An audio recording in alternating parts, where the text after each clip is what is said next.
Hey y'all, thanks for stopping in. So y'all remember the bridge collapse in Baltimore a couple weeks ago, so I won't waste your time rehashing. I'll just go ahead and get right into this one. From the Daily Mail, breaking news. The FBI launches criminal probe into Baltimore bridge collapse. Investigators to look into whether 22-man crew of the Dolly knew the ship had problems when it left port and smashed into the Francis Scott Key Bridge.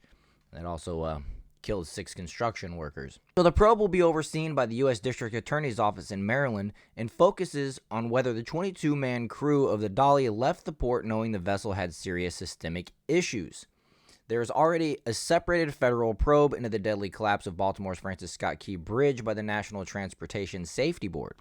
During the initial stages of that probe, investigators are focusing on the electrical power system of the massive container ship that veered off course. Jennifer Homendy, chair of the National Transportation Safety Board, said her agency is gathering data for assistance from Hyundai, the manufacturer of equipment in the ship's engine room. Testifying before a U.S. Senate committee, she said investigators have also requested assistance to examine its circuit breakers. Quote, "That is where our focus is right now in this investigation," she said.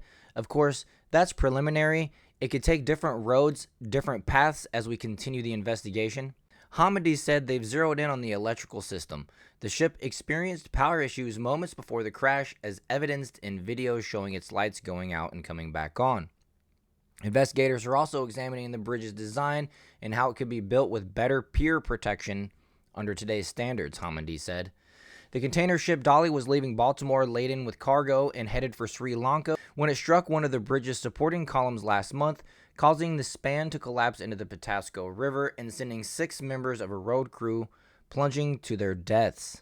Divers have recovered 3 bodies from the underwater wreckage, and crews have been working to extract sections of the fallen bridge, including those entangled in the muddy mess at the bottom of the Patapsco River.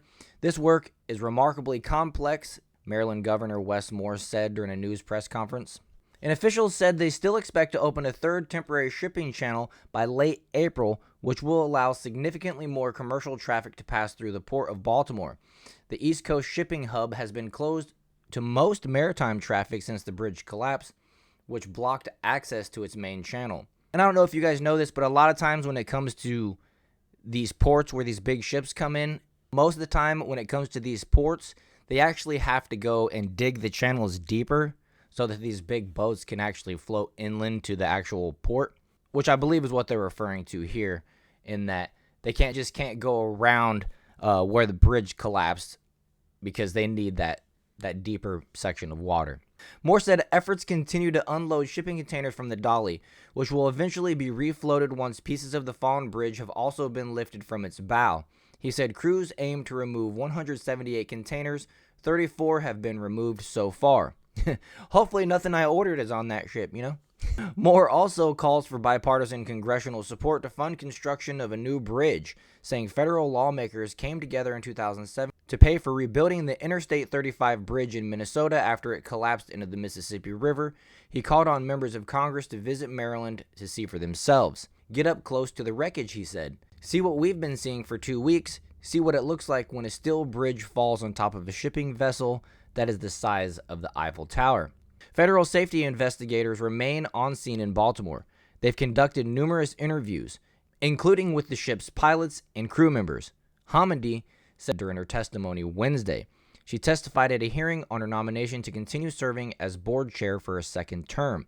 She said the board's preliminary report on the crash will likely be released early next month. Safety investigators previously laid out a preliminary timeline leading up to the crash, which federal and state officials have said appeared to be an accident. Less than an hour after the Dolly left Baltimore's port in the early hours of March 26th, signs of trouble came as numerous alarms sounded.